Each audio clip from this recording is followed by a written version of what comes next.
Hello, my name is Matt. Welcome to another Unbearable 73 Wrestling Reaction. This time it's 10 wrestlers that almost changed WWE history. Let's hit the like, let's get the full screen, and let's get it on. Wrestlers who almost changed the course of WWE history.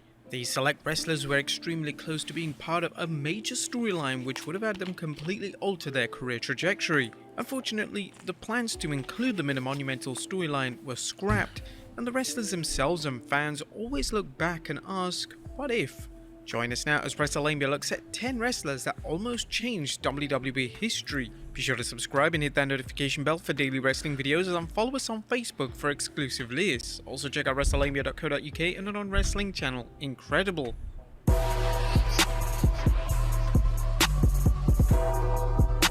Number 10, Taz. One of the major angles of the Attitude Era saw Stone Cold Steve Austin get run down by a car at the 1999 Survivor Series.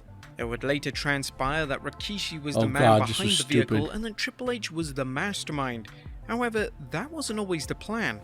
At one stage, Taz was going to be revealed as a man that ran down WWE's top star. Former WWE writer Brian Gerwitz would discuss these scrap plans during an appearance on the Ariel Helwani show. He stated, "I remember at one point Vince looked at me and was like, Taz. At one point it was going to be Taz. Okay, great, let's make it Taz. And for whatever reason, the next week it's someone different. I wouldn't call that necessarily a success. Rikishi is a Hall of Fame performer, but he's likable and a natural babyface, and people want to like him. Sometimes you just don't know until you try." Then ultimately it was Rikishi, but Triple H was behind it all along, and it went back to the natural order of things. Number 9. So, as I said, Rikishi's a natural babyface. It's very hard. The whole lineup with Too Cool and all that. It's very hard for to have Rikishi be a heel. It was almost like Bayley. I mean, to me, I know they say Bayley works as a heel. Bayley doesn't work as a heel to me. I just can't take it seriously. She's. They should have done her heel run first, then do the Bayley. Balloon Bayley. I don't know. But anyway, but this storyline was stupidly done as well, as I remember. We're like, okay, Stone Cold hit by the car. I'm like, what are you doing, Vince? Because we originally thought, well, did they have him hit by the car because they were covering for like a real life injury? Because sometimes you'll get that. I remember an incident. I think they had a brutal beatdown on some wrestler. I think Big Show beat the crap out of someone and threw him in a dumpster or whatever, just so that he can go out for 5 months and recover from an actual broken bone or whatever, But that wasn't the case. And then, who hit Stone Cold? It was a bad storyline. Muhammad Hassan. In the summer of 2005, Muhammad Hassan was well on his way to becoming the top heel in WWE. Yeah. Whilst his gimmick was controversial in nature, Hassan had a ton of heat with fans, and WWE truly... His gimmick was not controversial, okay? He was a classic villain from a place perceived as an enemy, whereas WWE always had a patriotic storyline where they were rah-rah Americans, and people from the Soviet Union or Iran or whatever were the villains, okay? The problem here is that there was some very bad timing with an actual bombing and whatever, a subway bombing, and some, this guy wound up getting the career squash. Really had the next big wrestling villain on their hands. Sadly, real-life events as well as a tasteless angle derailed Hassan's push. WWE decided to air a controversial segment on the day of the 7/7 London bombings. The segment saw Hassan began to prey on the ramp, and this summoned 5 masked men, and they were armed with clubs and piano wire, and they began to choke out The Undertaker. The masked men then lifted Daivari above their heads and carried him away. Although WWE defended this segment, sponsors as well as SmackDown's TV network UPN weren't very pleased. Due to the pressure from UPN, WWE decided to drop the Hassan character altogether and write him off television. Now, Hassan pretty much Undertaker buried him. Booked to win the world title in a match against Batista at SummerSlam, and actually, due to him being taken off television, this never happened. Now, it would have been interesting to see how this reign would have gone and how the WWE would have presented Hassan as the top heel in the company. Number 8, Ryback. Back in 2012, Ryback was an interesting figure. He had charisma. He had good mid card charisma. He's kind of like Rikishi. He was he could have. The big issue with Ryback was working with other wrestlers. He wasn't clean. He didn't know how to work without injuring guys. Like he did, I guess what the Japanese would call strong style. But then again, strong style is based on you still know how not to hurt guys. Just you hit them anyway. So he needed what he needed when this push was happening. He needed some veteran wrestlers and trainers to work with him to learn how to look like he's hurting the guy or actually hurting the guy. Somehow obtained huge popularity with the fans. Ryback was super over, and WWE decided to push him into the main event picture. Ryback would collide with WWE Champion CM Punk at the Hell in a Cell pay-per-view, and there were calls internally for WWE to make Ryback the new champion.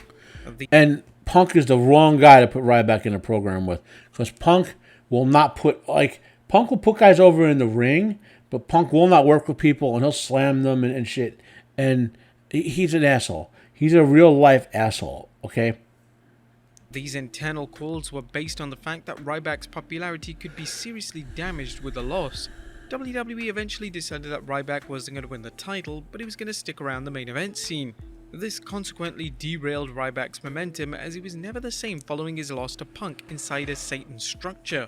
Number 7, Christopher Daniels.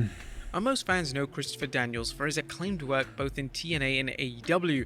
However, Daniels was almost a key element in one of WWE's most infamous storylines. Back in 1999, a mysterious higher power figure was ordering The Undertaker to commit heinous acts. This was horrible. This mysterious being was eventually revealed to be Vince McMahon. This was However, horrible. This initial plan for the higher power character would see Daniels being revealed as the mastermind behind the entire That would have been stupid, the reason that but Daniels' this was horrible. involvement was scrapped was because Mr. McMahon believed that Daniels was too small and wouldn't be taken seriously in the role. Number 6. Okay, so what happened is The Undertaker had this great evil stable going, which was the Ministry of Darkness. And they did things like crucifying dudes in the ring. That was Big Boss Man. And like The Undertaker would beat you in the ring, and then he would drag your soul to hell, and you become one of his minions. That's how the APA formed. They were originally basically thugs for hire, and then they became unadmitted of. Then they became the acolytes for the Undertaker. Well, they were the acolytes for the Undertaker, right? He stole their souls. And then after that broke up, they stayed together as a tag team and became the Acolyte Protection Agency, the APA, which was a great gimmick for them, right? The only guy who didn't work in the Ministry, he worked visually, was Viscera, but he's a horrible wrestler. So I guess they figured let him work with the Undertaker for a while. Maybe we could teach him some big man wrestling. But they had the Brood was in the Ministry. The Ministry was great. A lot of cool horror storylines, and the Corporation as a sort of corporate villain were really good. But when it came to corporate Ministry, it was like when the Super NWO formed, and they had all the heels in the company were in NWO, and it was just Ric Flair and Sting versus the world, and then NWO Japan showed up. 6. Kofi Kingston. WrestleMania 35 featured Kofi Kingston finally capturing the WWE title. Although this was a brilliant moment for Kingston and his fans, Kingston almost won the big one 9 years prior. At the start of 2010, Kingston was starting to build up a genuine connection with the fans, and WWE management saw the potential in him. Kingston was a tremendous in-ring talent, and the younger members of the WWE audience were really taking to his work. Well, the plan was for Kingston to win the Money in the Bank at WrestleMania 26 and eventually win the title or world title. Sadly, issues with Randy Orton derailed these plans completely, and Kingston was moved down the card. He was still involved in the Money in the Bank ladder match, but the match would be awarded to Jack Swagger in one of the most disappointing match outcomes of all time. That was horrible. Number 5, Mustafa Ali. Speaking of the Money in the Bank ladder match, in 2019, plans were put in place for Mustafa Ali. Ali has some talent. I like his style in the ring. He has good in-ring charisma. He seems like he's a good, clean wrestler. He's young enough that they could give him a big push, so we'll see. To become Mr. Money in the Bank. This would have been a fantastic outcome, as Ali had a ton of potential as a top guy in the company. However, literally moments before Ali was about to make his entrance, he was told directly by Vince McMahon that he wasn't going to win the match. The match would instead be won by Brock Lesnar. It wasn't even announced for it. Ali would discuss this during an interview with Talk Sport and stated, I'm winning it, Man, this is my moment. This is everything I've been working for. I can't believe it. This is awesome. And then the match is about to start. The entrance is start. And I may be wrong about this, but maybe Baron Corbin's making his entrance. And I'm soon to be making my entrance, and then that's when I'm go see the boss real quick. You want? Yeah. This is what I want. Grab the briefcase, shock, and you're frozen. This is what I want. And you have to realize right before you go out to the curtain is not the time to kind of argue and Sure. you know you're getting a direct order about what is to be expected of you. And I know some people say like, well, why didn't you just grab the briefcase? I said, well, I was more concerned with grabbing my check that week, you know. So I grabbed my check that week. Yep. Exactly. Do business. It's not my show. The guy who owns this, who writes this show, who decides what's going to happen, Gabe told me specific instructions, and I said, okay, not a problem, boss. And I went out there and did exactly what I was asked to do. Number 4, Mystic. And Vince does appreciate that when the guys will do what they're told, so to speak. The employees will work. Question is, did he lose? Did they take it away from him because he did something that pissed Vince off, or did Vince just have one of his genius ideas? You know. Kennedy. The WWE were adamant. What a lost opportunity! Like, this is gonna sound strange, but anyone who's I'm a Yankees fan. Okay, don't get me wrong. But when I was a kid, like in the mid '80s, the Mets in the '80s, especially with Doc Gooden throwing 100 miles an hour and Del Strawberry hitting bombs out the roof, and a couple other talented Mets, and so even though I am a Yankee fan, Doc Gooden is still my all-time favorite pitcher because of lifetime. Not from a mechanical point of view, like my all-time favorite pitcher all time is Babe Ruth, right? But like from the point of what I saw as a kid, just watching Doc pitch when I was a kid, you know, when you had that 5 or 6 years of just absolute dominance, you know, it was like that 1 year of Kerry Woods through 5 years, right? You know, were just insane, but more because Doc actually won more. Like Kerry, I think didn't have to go. I don't know. Did he win 20 games that year? Anyway, it was no one could touch that ball, you know.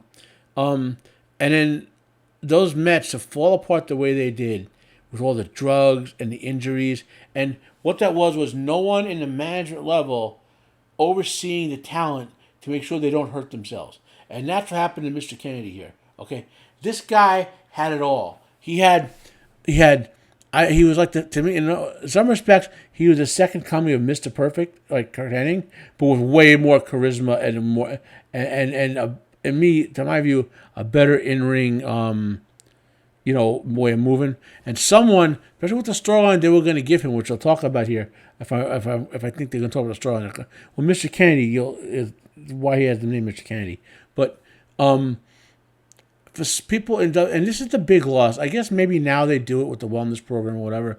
But so many guys that if there was like corporate minders who were on top of these guys to make sure they kept the health together and didn't do crazy stuff and whatever and stayed sane and new business stuff. This to me is the number one lost opportunity for a guy who could have been gigantic. He had the same microphone capabilities as The Rock, in my view. Plus, he had the physical talent and the look and all that. In making Mr. Kennedy a top star in the company, and one of the ways they were going to do this was by having it be revealed that Kennedy was Vince McMahon's illegitimate child. This would have propelled Kennedy to the next level, and a world title win was even rumored. However, as WWE were getting ready to execute the reveal, Kennedy failed a drug test and was suspended. This forced WWE to cancel Kennedy's push, and the storyline was reworked. WWE rather randomly yet hilariously decided that Hornswoggle would be revealed to be McMahon's illegitimate son. Fans will always look back and wonder just how far Kennedy would have reached in WWE if the storyline played out as originally intended. Number 3, Chris Hero and Big E. When the concept of the Shield stable was being discussed, one of the names that CM Punk wanted in the stable was Chris Hero. Punk and Hero had a great relationship, and he felt like he would be a good fit alongside Dean Ambrose and Seth Rollins. Vince McMahon would eventually decide on Roman Reigns being in the faction, but this was a smart move as Reigns would go on to become the face of WWE, which may have never happened if Reigns was never an original member of the popular group. There were also discussions in relation to having the Shield debut with 4 members. Reigns, Rollins and Ambrose would be joined by Biggie. This would have been vastly different, but the WWE made the call to debut Biggie alongside Dolph Ziggler. In my view, the only thing the Shield was missing was a manager. They should have brought Paul Ellering or someone back to just be their manager for a while. Like the Shield as a gimmick needed a manager, needed a spokesman, you know. This was the best move for Biggie as he made a very successful career on his own merit, and it's unknown just how he would have done if he was paired with the Shield back in 2012. Number 2, Mark Jindrak. Triple H and Ric Flair back in 2002 had the idea of forming a stable similar to the iconic Four Horsemen. The game and Flair looked towards putting Randy Orton and Batista in the group, but McMahon wanted Mark Jindrak in the group instead of Batista. McMahon believed that Jindrak had a ton of potential, and he ordered promo videos to be shot involving Jindrak alongside the group. Following the promo shoot, Triple H went to McMahon directly and told him that the stable wasn't going to work with Jindrak involved.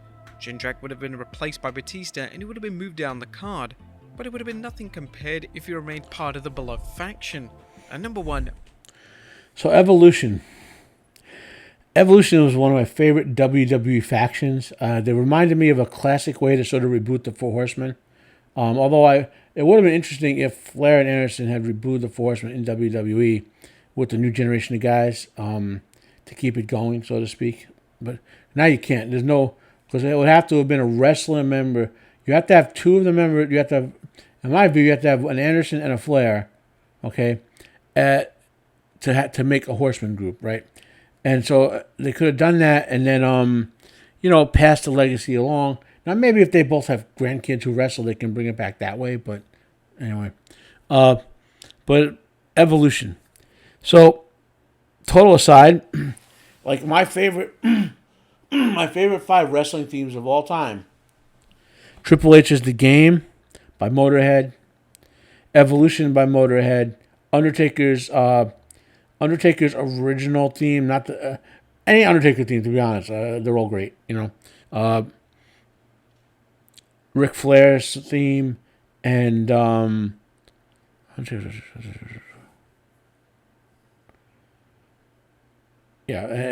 are my 4. And there's one more I'm missing. Well, my brain. Why is my brain telling me? I just thought of it and it phased out. So, Evolution.